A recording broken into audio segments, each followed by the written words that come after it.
about finding Eden, Gobekli, Tepe and the Watchers of Eden.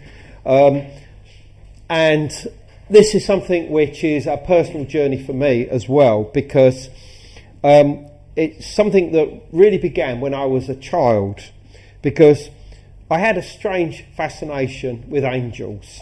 And it really began when I was at Sunday school, and I was really interested in all the different stories that were being told to me by this rather stern-faced teacher, female teacher.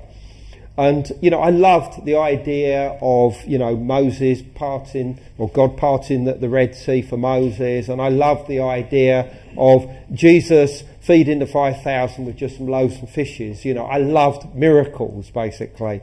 But the Sunday schools just went on and on and on, and all I could do was just, imagine myself down the park playing football with my father and my brother, and eventually I gave them up. But I remember one particular day, the teacher started talking about angels, and she referred to the story of Abraham. Obviously he was the father of the Hebrew race. And she said that on one occasion 3 angels turned up, by his tent, by his camp, and they sat down with him, and not only did they talk to him, on a one-to-one basis, but they even sat down and ate regular food with him. And I remember thinking to myself, okay, I know about angels that with radiant bodies and beautiful wings, but there's something different here. You're suggesting that angels have some kind of corporeal existence, or whatever my brain thought at that particular age, which was probably about 9 or something. And this idea of communicating and being mates with angels, really appealed to me, and it actually stuck in my head right the way through till the time that I did this book, From the Ashes of Angels, that has already been mentioned here tonight. And it was one of the reasons why I eventually ended up going to a place called Haran. And Haran is a city in what is today southeast Turkey, and it was a Bronze Age centre, a crossroads of many different places interconnected across the Near East and the Middle East. And it has a history that goes back at least 8,000 years. Different studies and archaeological fieldwork and the rest of it has established this fact.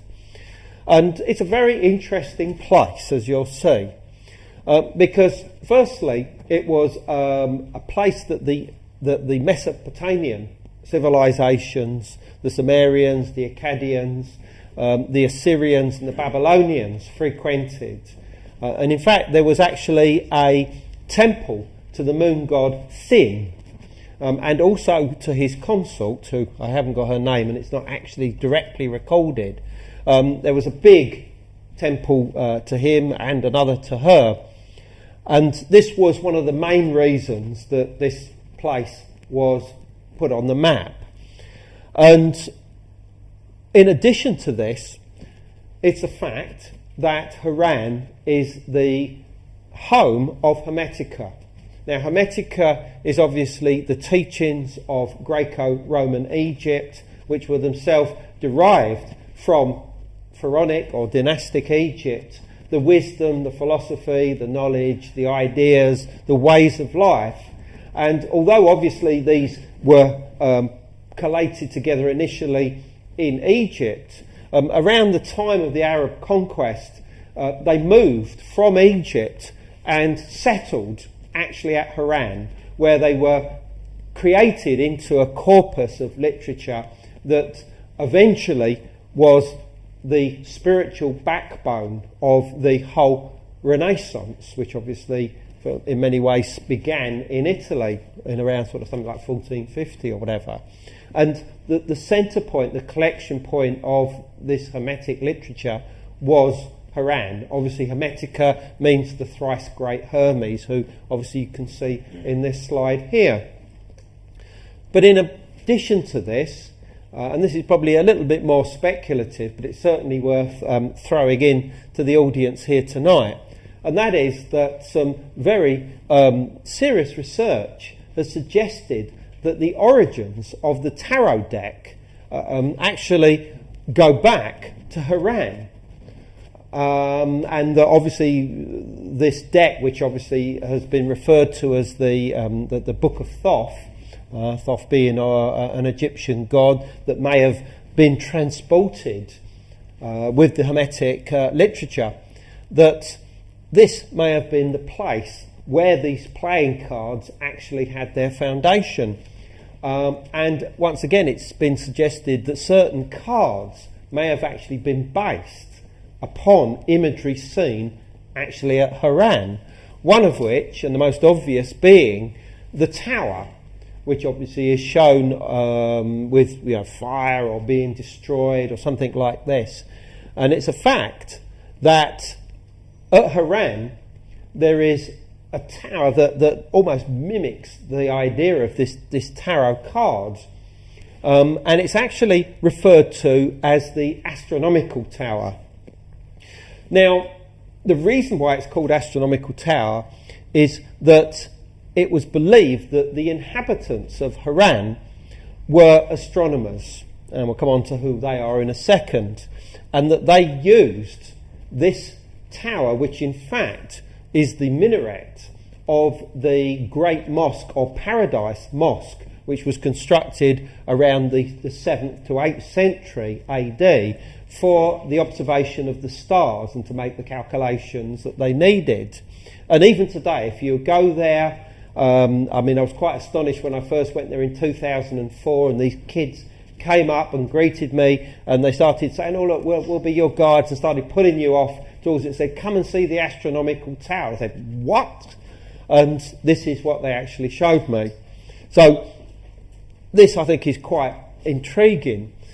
So who were the inhabitants of Haran? Well, collectively they are referred to by scholars as the Haranites or the Haranians. However, history refers to them under other names. They are known as the Sabians, which basically means star worshippers, and this was one of the names that was applied to them, or they applied themselves shortly after the time of the Arab conquest. It's a term that's also used by some of their descendants, the people who still exist today, mostly within the area of the Tigris river of Lower Iraq, and who are known as the Mandaeans or the Suba, and they also refer to themselves as the Sabians. And there's a relationship between the two. Unquestionably, the Mandaeans owe at least something of their existence to the Sabians, their namesakes of Haran. But they were also known as the Chaldeans. You'll find this term in many ancient texts in literature by the Arab chroniclers, by the Hebrew chroniclers, and by the people of the Syrian church, the historians of that. And the Chaldeans, although often they are associated with Lower Iraq, actually were the peoples that inhabited the area of Upper Mesopotamia. This is the area that's essentially today southeast Turkey, northern Syria, and parts of northern Iraq. And the Chaldeans are known to have been astrologers, soothsayers, diviners. That's the way that they're remembered. But in all honesty, they're almost certainly synonymous with the Sabians of Haran. In other words, they were the pagans of Haran. And interestingly enough here, this is an image of the moon card, the tarot, I say the tarot, sort of proto-tarot, that dates from 1454, that shows these figures, these diviners, these astrologers, who I would like to think of in terms of the Sabians of Haran.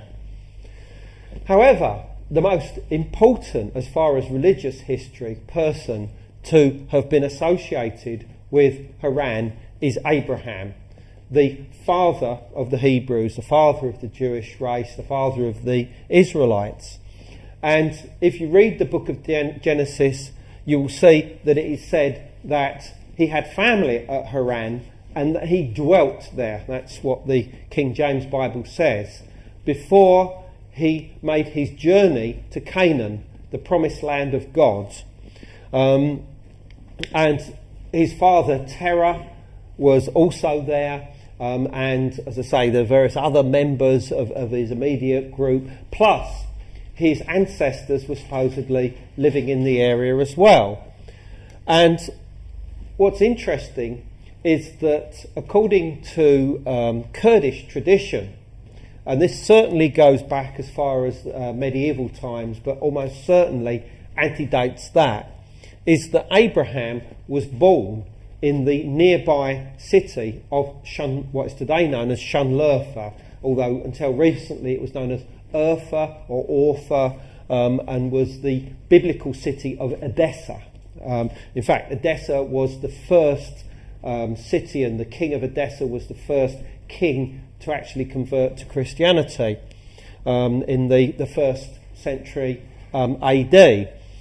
And today, if you go to what's known as the pools of Abraham, which are actually full of these huge great carp, thousands and thousands of them that are fed by the visitors to the place, just off to the left of here is a cave that is visited by Kurdish Muslims to this day, and it's actually divided into two sections. There's the section for the females and the section for the males, and quite obviously, you don't want to mess that up, obviously. And this is a very sacred shrine in Islamic tradition.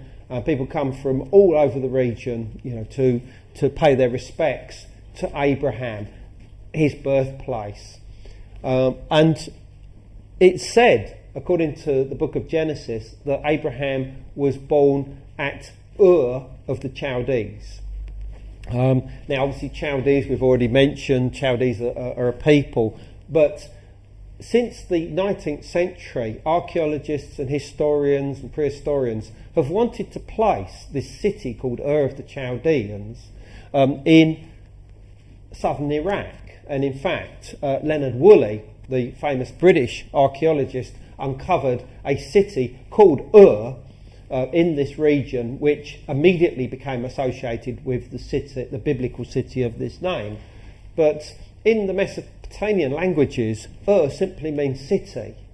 And I am pretty certain that the original Ur of the Chaldeans was Shunlurfa itself, and lots of things make sense. That Abraham lived in this area, this is where he was born, he moved to Haran before this journey down. I mean, the maps make sense of this and the rest of it, so just bear that in mind. So what river was that? Sorry? What river was that? That was not a river, that's pools that are fed by springs that still bubble up today. Now, according to Sabian tradition, which was then inherited and repeated by the Arab chroniclers, by Hebrew historians, and by members of the Christian church, it was said that when Abraham arrived at Haran, he tried to convert the locals into his monotheistic ideas. Now, some of them apparently converted and travelled with him to Canaan. However, the rest of them said, our religion is older than yours, and it goes back to Seth, the son of Adam, to Enoch, the antediluvian patriarch, and to Noah. And they said, on your bike, basically, which I find intriguing. I mean, the reality of these myths and legends are up to you, but the associations, I think, are important. You're dealing with a current of activity which has certainly been preserved since medieval times, and almost certainly goes back to an earlier date. And I think that there's relevance in them. There's connections here which should not be ignored. Okay, so Abraham's associated with Haran, he's associated with Shunlurfa.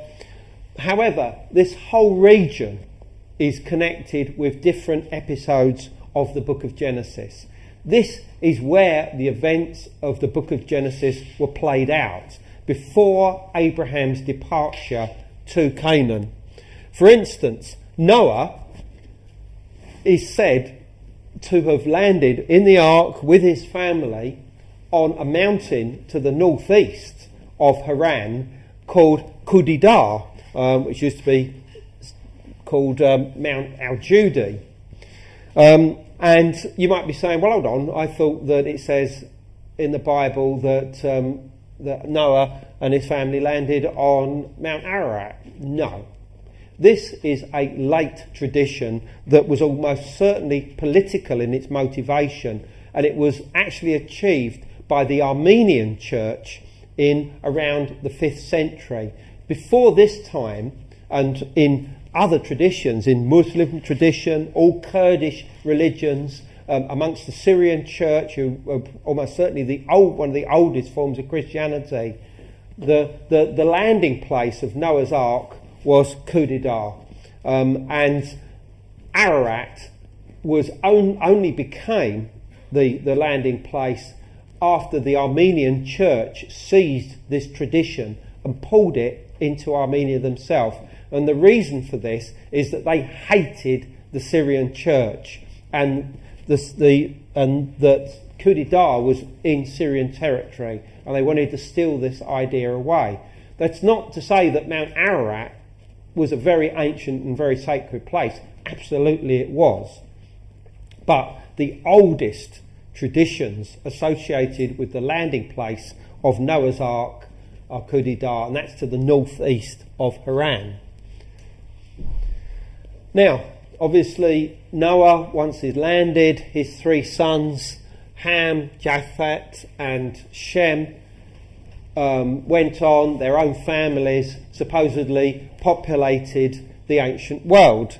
Well, the most important one from our point of view is Shem, because it was said that after the ark came to rest on Kudidar, he himself left behind his father Noah at the foot of the mountain to create the first settlement, and he then travelled into the eastern Taurus mountains, where he established his own settlement with his own family.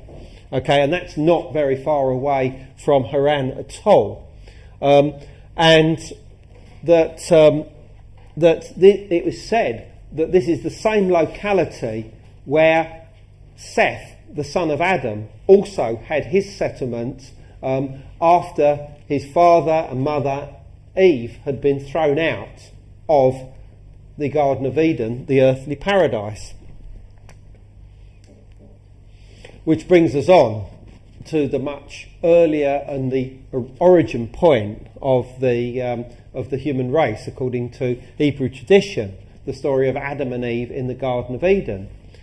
Because despite various theories and ideas and traditions that place the Garden of Eden, the so-called earthly paradise, all over the world, from the North Pole to South America to equatorial Africa and to the Levant, if you look at the book of Genesis and read exactly what it says that the Garden of Eden is where the 4 rivers of paradise take their source.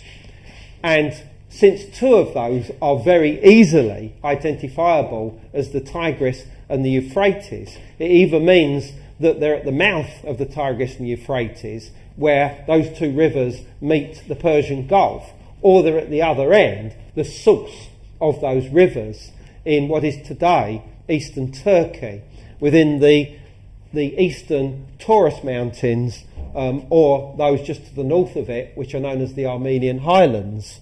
And the traditions in this area are certainly that this is where Adam and Eve were, this is where the Garden of Eden was. And in fact, in the book which is coming out next year, which I've written called Gobekli, Tepe, Genesis of the Gods, I will show that the tradition of the Garden of Eden being in this area was not just remembered in traditions within the Eastern Taurus Mountains, but that there was one particular monastery that actually believed that it was on the site of the Garden of Eden, and that they even had a piece of what they believed was the Tree of Life, and that they revered this in sacred ceremonies right the way through until the Armenian genocide of 1915, when the whole thing was destroyed.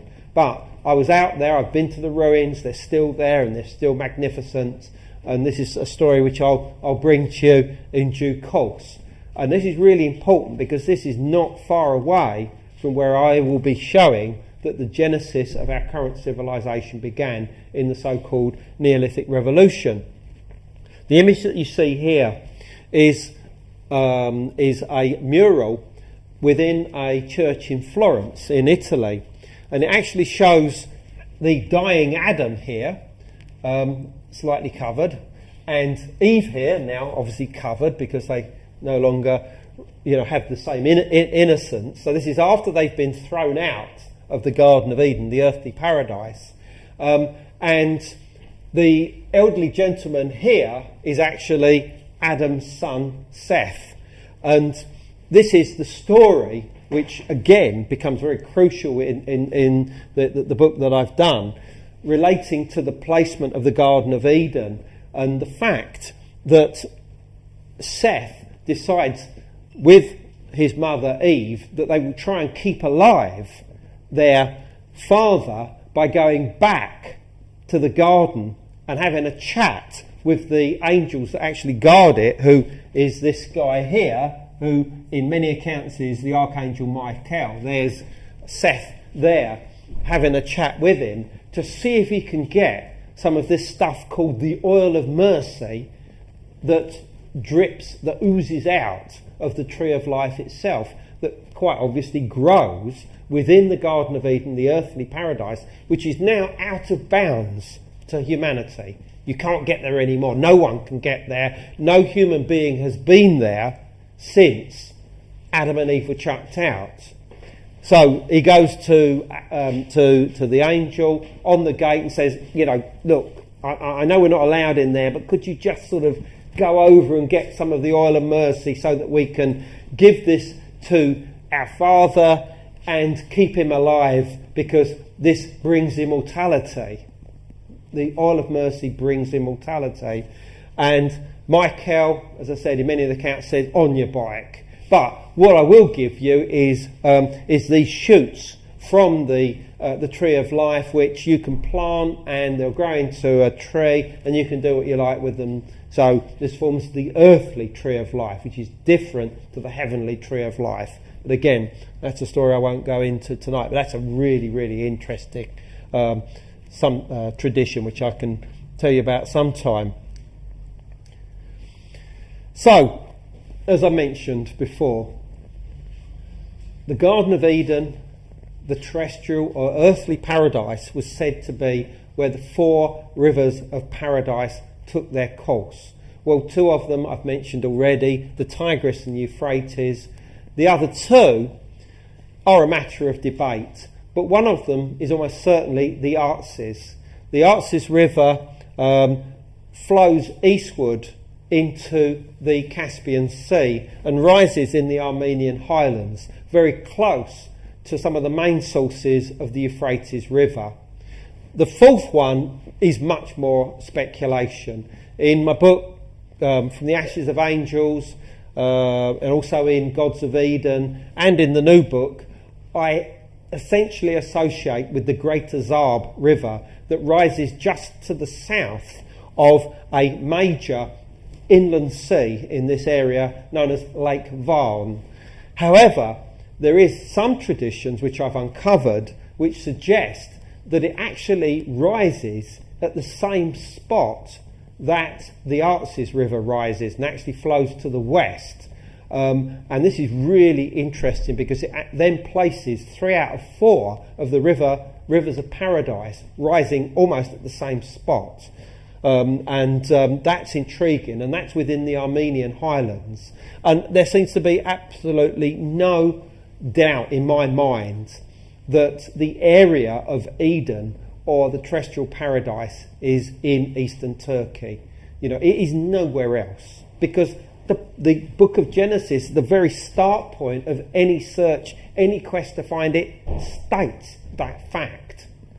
So, if you're looking for it in Antarctica or equatorial Africa, where is the evidence? Because the evidence clearly says that 2 out of 4 of those rivers are the Euphrates and the Tigris. So if your chosen selection for Eden is not on that river, it can't be real. I'm sorry. There are other biblical connections with this region. We've already talked about Shanlurfa, the city, beautiful ancient city, and tradition suggests that this was founded by the antediluvian patriarch Enoch, one of the descendants of Shem.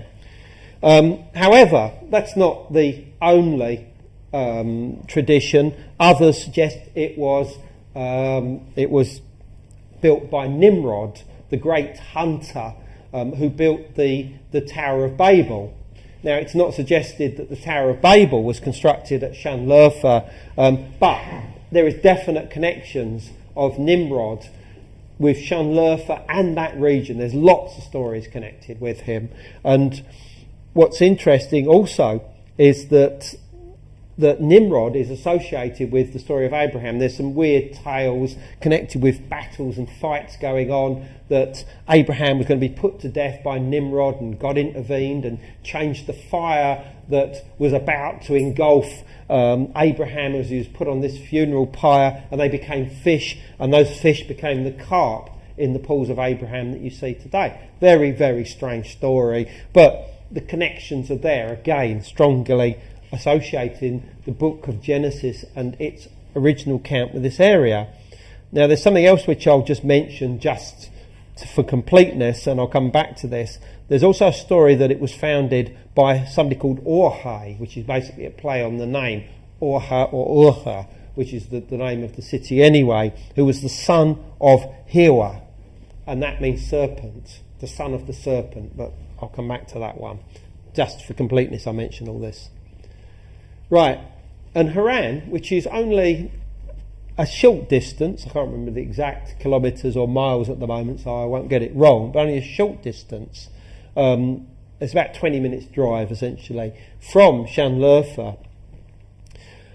There are more biblical connections here, because although Haran itself only dates back to around 8,000 years, it is thought that the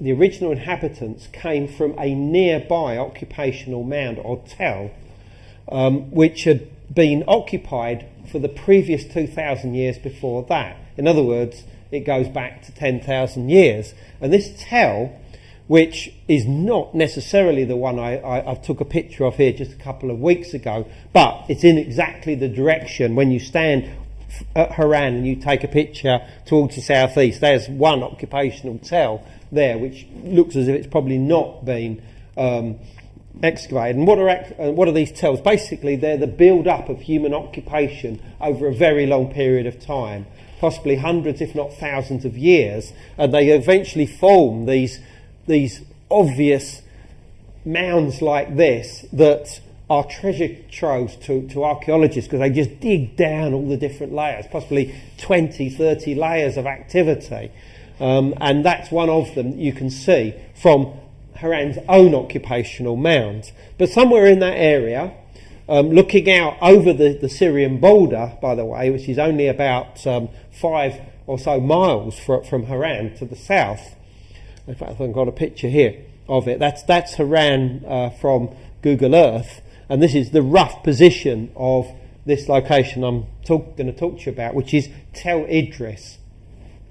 Now, Idris is the Arabic name for Enoch. So basically this is the mound or hill of Enoch. And this not only associates Haran with this antediluvian patriarch who's also connected with Shamlerfa, but Enoch was the writer of one of the strangest religious texts of all time, and that's the Book of Enoch, which obviously many of you will know. It was first translated into English at the beginning of the 19th century, having been found in Abyssinia, what is today Ethiopia, by James Bruce, the Scotsman. And this is a very, very strange tale. I mean, it's mentioned in part elsewhere. It's also believed that it's derived in part from a few lines in the book of Genesis, chapter 6. But the story that's told in the book of Enoch is essentially this, that Enoch himself was lying down sleeping one night when two angels turn up. And they are given the name watchers.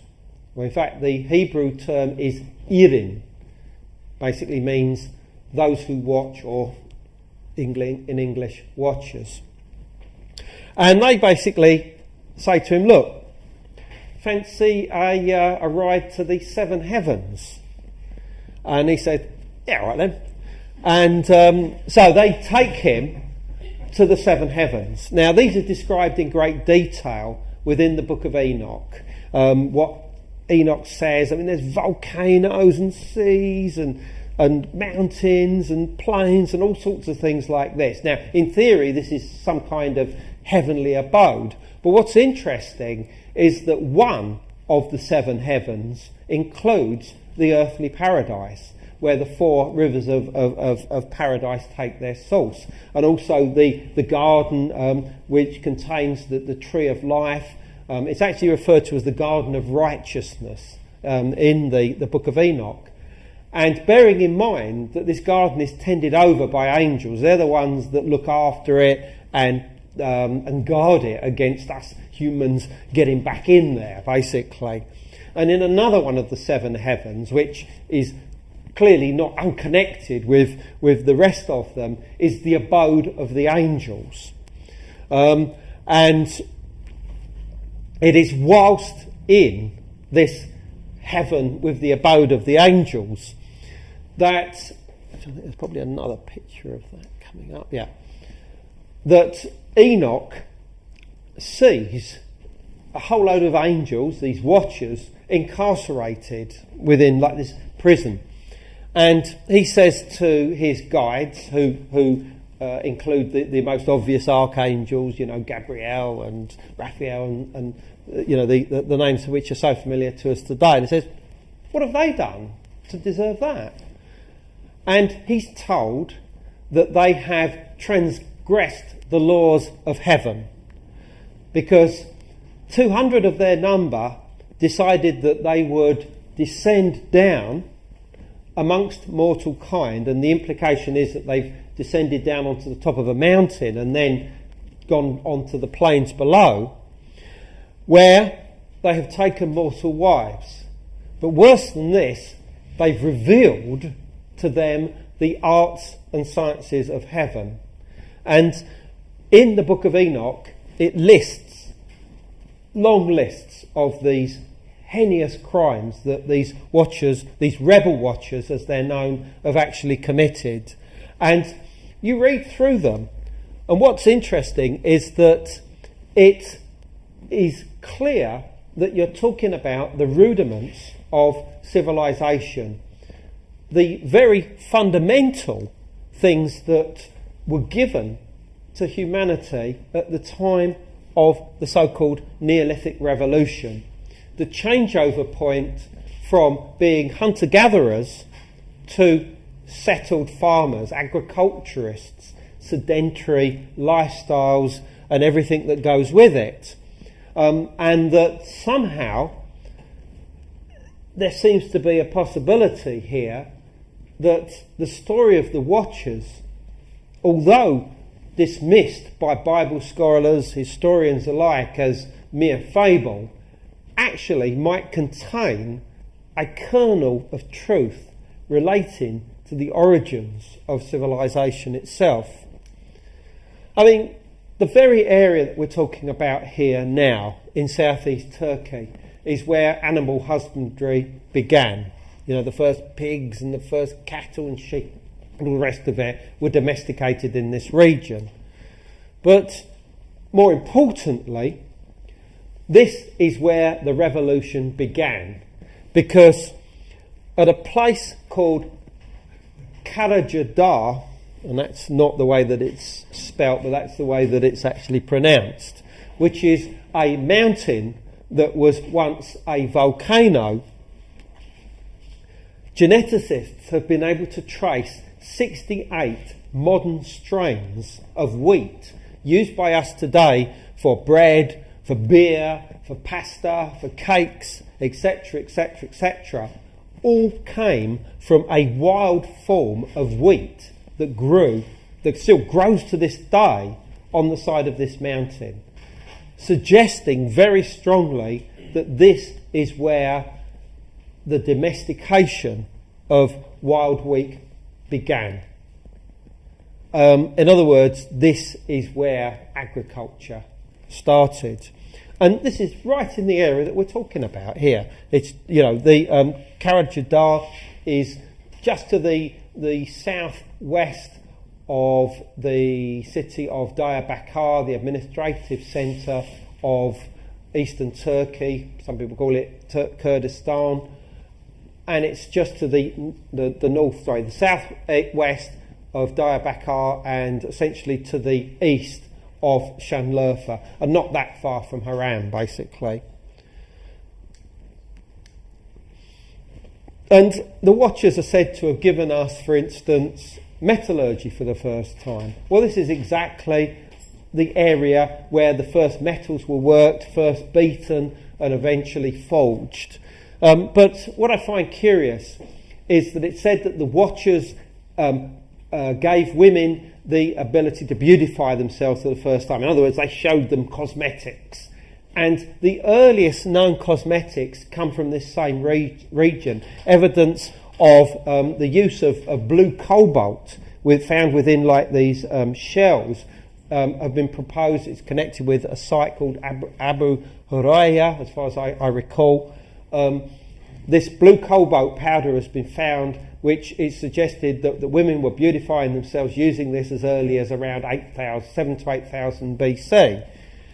And what's also interesting is that in this same region, well, just to the west, I should say, in central southern Turkey, is where the earliest mirrors in the world have been found. And they're these. I photographed this just a few weeks ago in a museum at Konya in southern Turkey. These come from Çatalhöyük, which is the early Neolithic city in that region. And these were the first polished mirrors known in the world. They date to about 7,000 BC. And it's interesting, as a passing remark, that the Watchers are said to have given us the first mirrors. So, you know, you start to think, you know, are these Watchers, are they the prime movers? You know, some kind of elite, you know, some kind of driving force that was behind the Neolithic Revolution and existed maybe for a few thousand years and then gradually disappeared in some way. So, you know, is it possible that the story in the Book of Enoch relating to the Watchers, the rebel Watchers giving us the arts and sciences of heaven, is some strange memory of the Neolithic Revolution? You know, and did they trigger the Neolithic Revolution? And if this is the case, where really was Eden and the abode of the angels? Well, there's a clue at Haran. We keep going back to Haran, but this is a crucially important place and has been, as I said, for possibly as much as 10,000 years. And that's the fact that on the northern horizon, as you look from the occupational mound, you can see that there is a line of mountains. And on the top of one of those mountains is arguably the most important archaeological site to have been discovered in recent times. And we're talking about somewhere called Gobekli Tepe. And here's the map just to give you some idea of, here's the Syrian border. Here's Haran here, where I've shown you the pictures of and talked about. There's Şanlıurfa there. And here is Gobekli Tepe. Gobekli Tepe is just a few miles outside of Şanlıurfa, just to the northeast of it. If you get in a taxi, you're there in 20 minutes. That's how quickly it is. That's how close it is. So, what is Gobekli Tepe? Well, it's a series of stone sanctuaries, which include stone circles, that are on the top of a mountain, and around 4 of these sanctuaries have been fully explored so far. There's another 15 or 20 of them still to be uncovered. They're beneath a occupational mound or tell or tepe, which is the Turkish word for an occupational mound. And they are over 11,000 years old. This is just before the time of the Neolithic Revolution. In fact, the evidence seems to suggest that they were actually thrown up by hunter-gatherers, i.e. people whose time should have been occupied going off on the chase, hunting game, bringing back their food for their family, their social group. A nice easy lifestyle, essentially, I should think. And yet, some of them decided to give up all of that lifestyle and create the first monumental architecture in human history. Around 11,000 to 11,500 years ago, on the top of a mountain in southeast Turkey. And the forward-thinking archaeologist who uncovered this site for the first time in the mid-1990s, Professor Klaus Schmidt of the German Archaeological Institute, he has basically turned on the head the whole concept of the Neolithic Revolution. Until recently, it was believed that the invention of agriculture and the settled lifestyle that brought allowed us enough time to think about the life and universe and about religion and who we are and where we go in death. And that in turn led to the construction of the first temples and the infrastructure around temples that created the first cities and led to civilization. This was Gordon Childe in the 1930s, the prehistorian who came up with these ideas. He called it the Neolithic Revolution. But that's now been shown to be totally incorrect. In fact, there was a New Scientist article just a couple of weeks ago emphasising this, that Smith turned everything on his head, because what he said is that the temples came first and the infrastructure around the hundreds and thousands of people involved in their manufacture, their construction, their maintenance, their management, plus the countless pilgrims that are now believed to have visited locations such as Gobekli Tepe, necessitated a complete change, a complete evolution in lifestyle, because it was a case of, how are we going to feed all these people? I think we're going to have to sort of change things. I'll tell you what, I've got a few ideas, been experimenting with this thing called agriculture for a while. Let's see if that works. And yes, it did work, and it led to a much more settled means of life, essentially. So no longer was everybody involved in the chase, an act which probably lasted a year or maybe even 5 years, following the animal herds around and the rest of it. Now everybody was in one place from the spring to the summer to the autumn to the winter, they were now settled. So that started civilization. That is how the Neolithic revolution began, with places like Gobekli Tepe.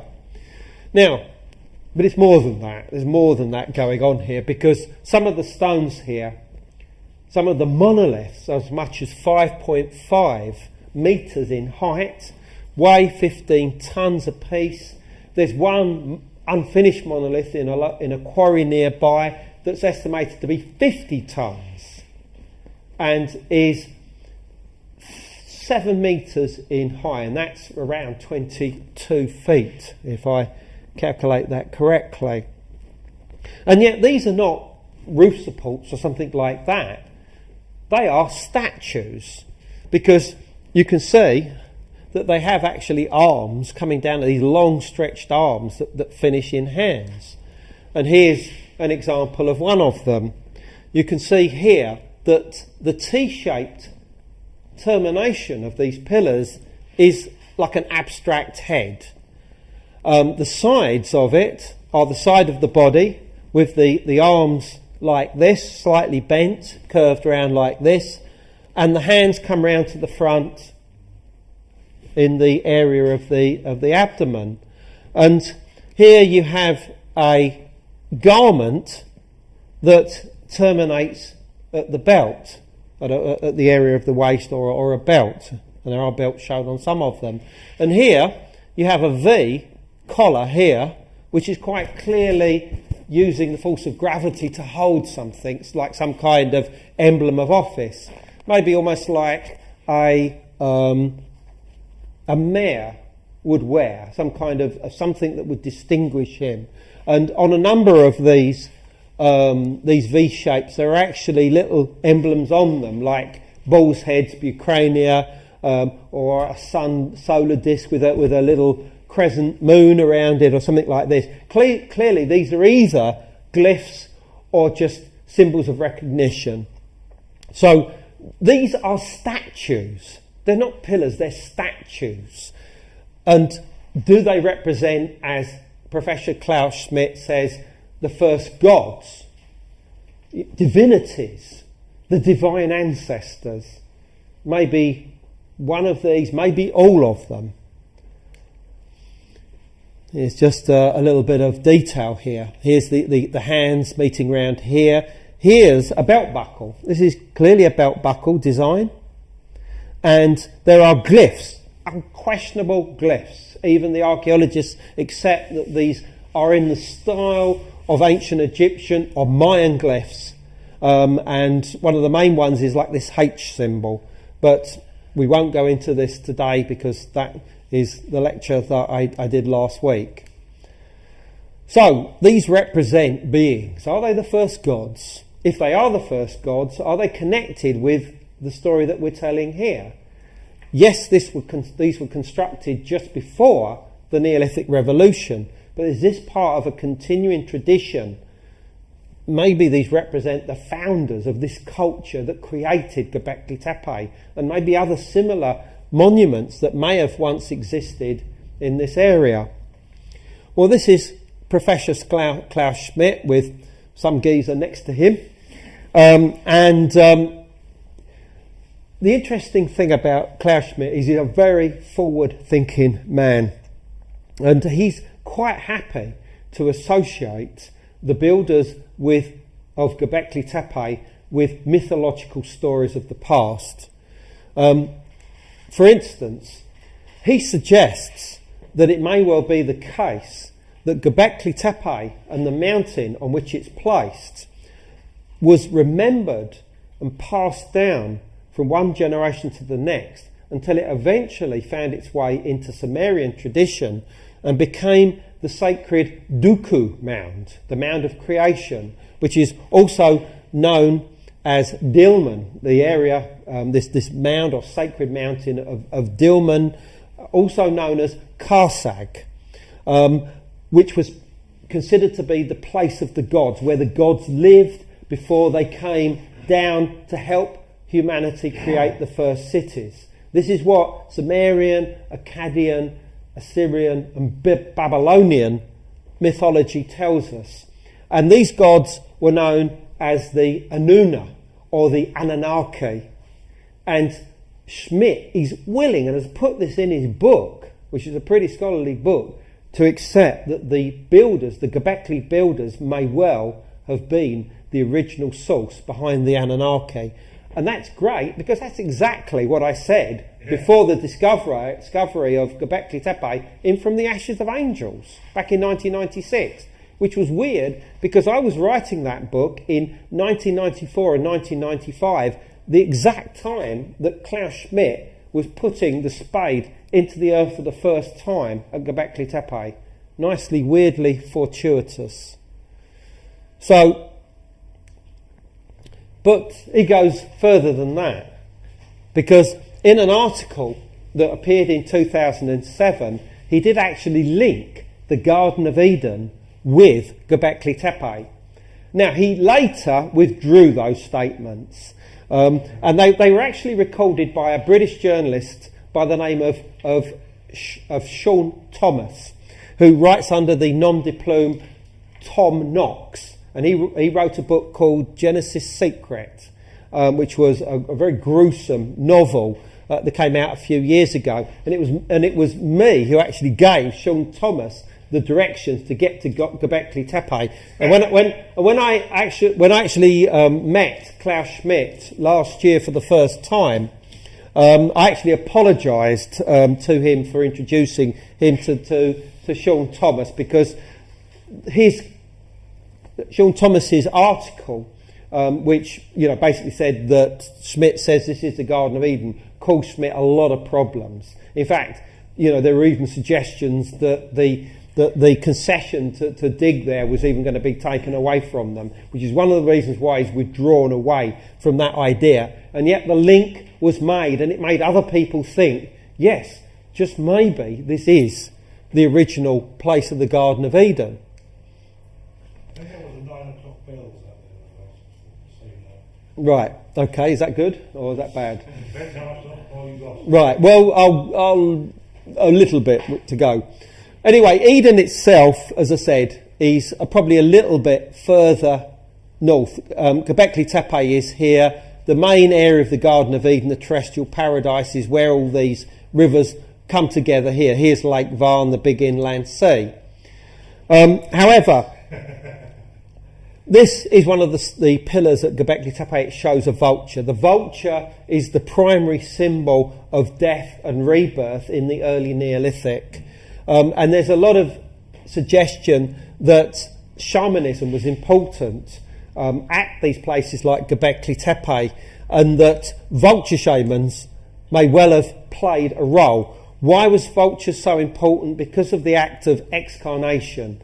This is the placement of bodies to be disfleshed on the top of these towers, which later tradition amongst the Zoroastrians and the Parsi referred to as towers of silence. And in fact, the Zoroastrian tradition almost certainly goes back to the Neolithic. The Zoroastrians obviously being in Persia and eventually through the Parsis into India. And at Çatalhöyük, the Neolithic city in southern central Turkey, which is a couple of thousand years later than Gobekli Tepe, but is unquestionably part of the same culture, a number of the vulture murals there quite clearly show articulated legs that indicate that the vultures are human-like, anthropomorphic. So either they're shamans or they are vultures with a human-like form. And this was an image that was done by the artist Alan Sorrell to accompany an article or a paper about Çatalhöyük that show these vulture shamans, because this is the form that the shamans would seem to have taken to travel into the next world, from this world into the next world. And so this was the garb that these early figures, these prime movers in these Neolithic centres like Gobekli Tepe and Çatalhöyük would seem to have taken. They adopted the garb of the vulture, and various paraphernalia has been found at sites in this region to confirm this fact. And this was discovered very close to Gobekli Tepe, and it actually is a weird figure that's actually but actually has a double wings, or a pair of wings, I should say. And, are we looking at the, at one of the prime movers, the elite behind the construction of these sites? And is there a link with the Watchers of the Book of Enoch?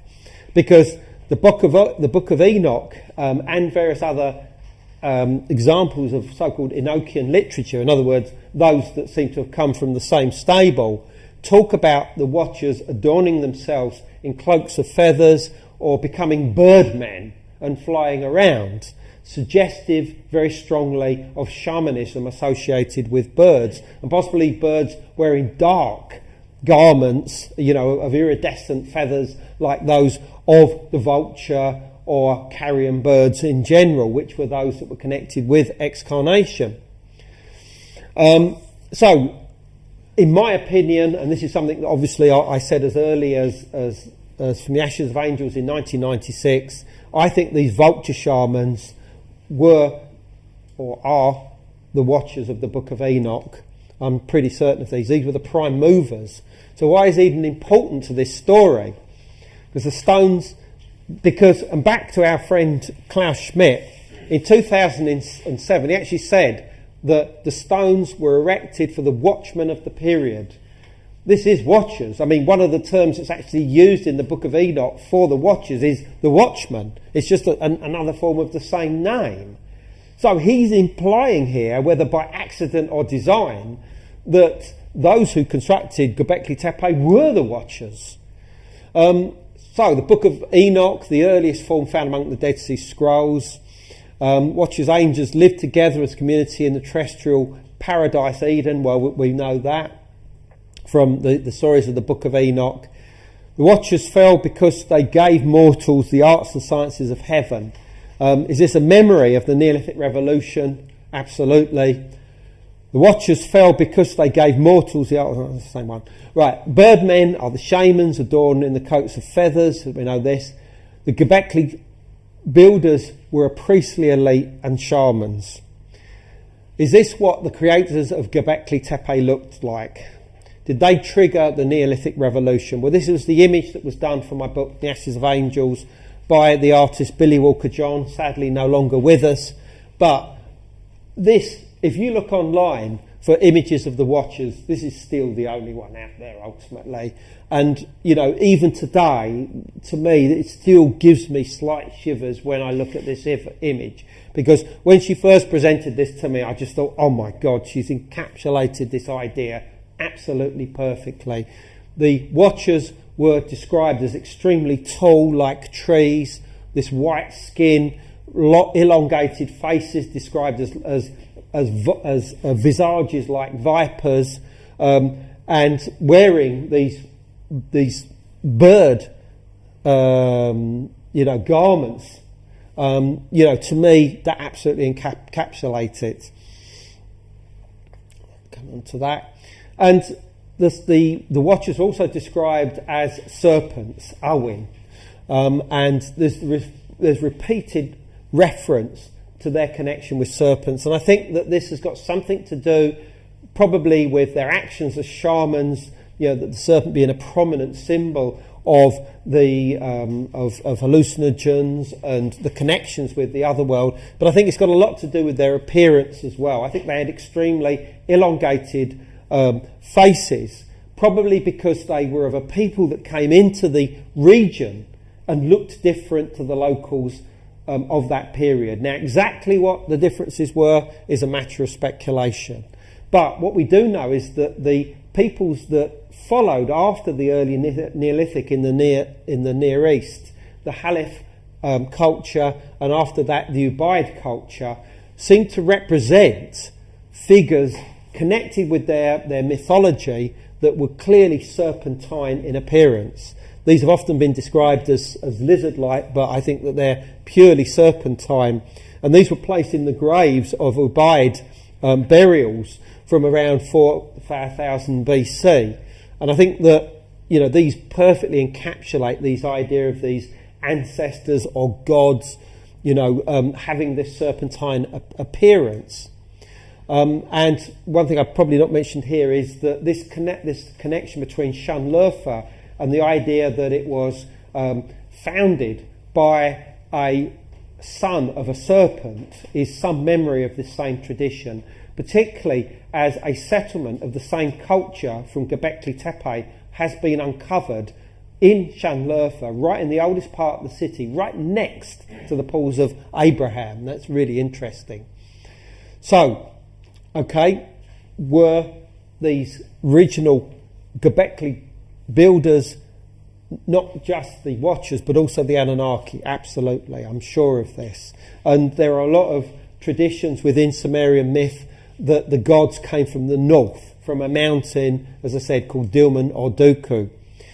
And, if we're trying to create an image of exactly what these people look like, I have others which I will reveal at the Questing Conference for the first time, where myself and Russell over here have tried to reconstruct what we fully believe these Gobekli builders look like. But for the moment, this will do. These weird albino lights, because the Watchers were described as having, white hair like albinos, and this image of this Asian albino figure, somehow fits and relates in some way. So did the architects of Gobekli Tepe look a little bit like this? The answer is yes. But where did the Gobekli builders actually come from? Well, I don't believe that it was the area of the Near East. I think that they came from much further afield. And I've made some suggestions here: Siberia, Northern Europe, Africa, Southeast Asia. And in my earlier books, I talked about them possibly coming from Egypt. I realise that that's now just a small part of the picture, and that the prime movers probably came from another part of the ancient world. But that's something that I will reveal at the Origins 2013 conference on the 16th of November for the first time. I'm not going to go into that tonight. But why did these people come into the area of the Near East? What was going on?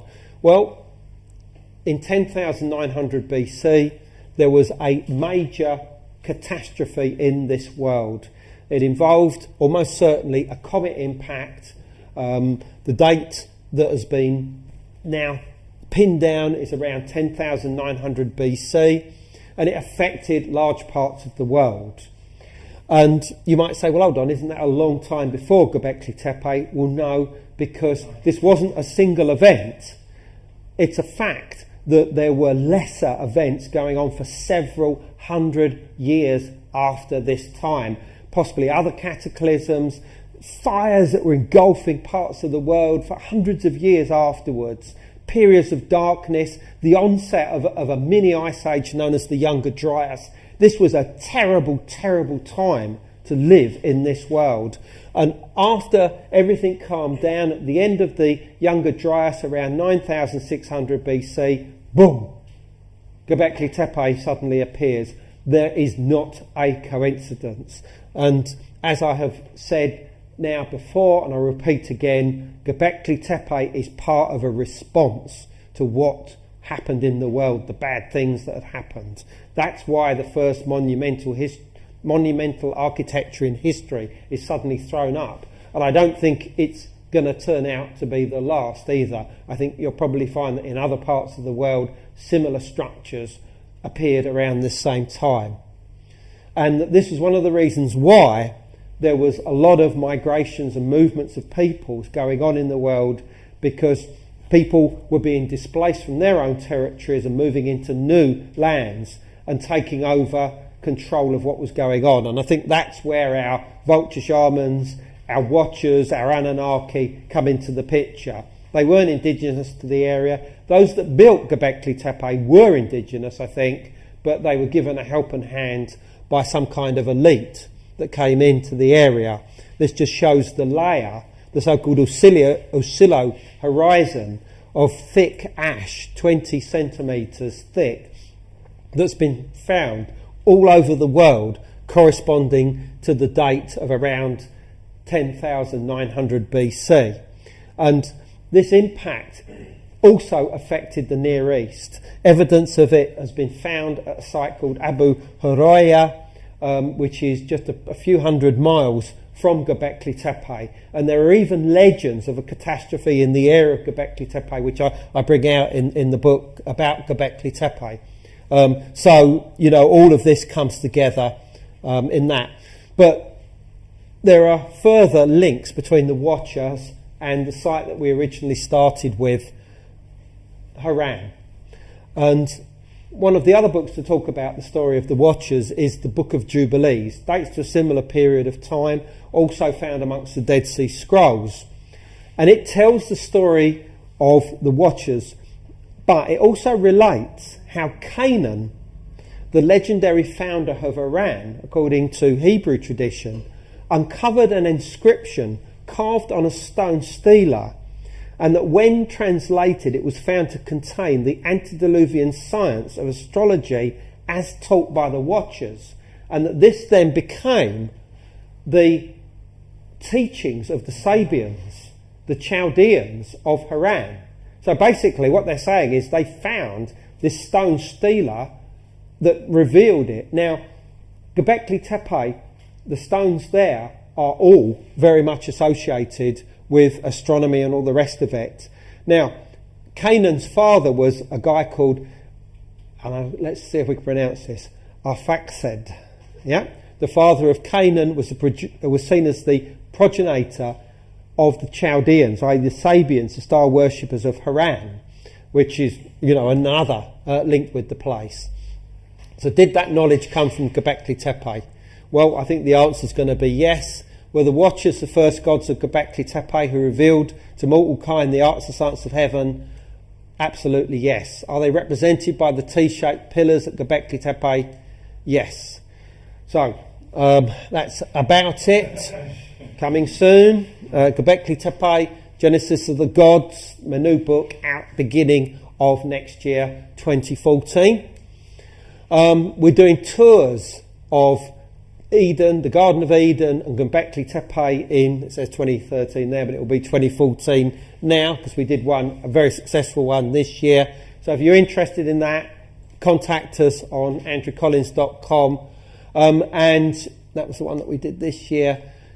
And if you like what you hear tonight, come to the Origins 2013 conference, Steiner House, London, November 16th, and you'll hear from myself on the subject, from Graham Hancock, Robert Bouval, Hugh Newman, Caroline Wise, and many other activities going on as well. So we'll see you there if you can come. So with that, I'll say thank you very much.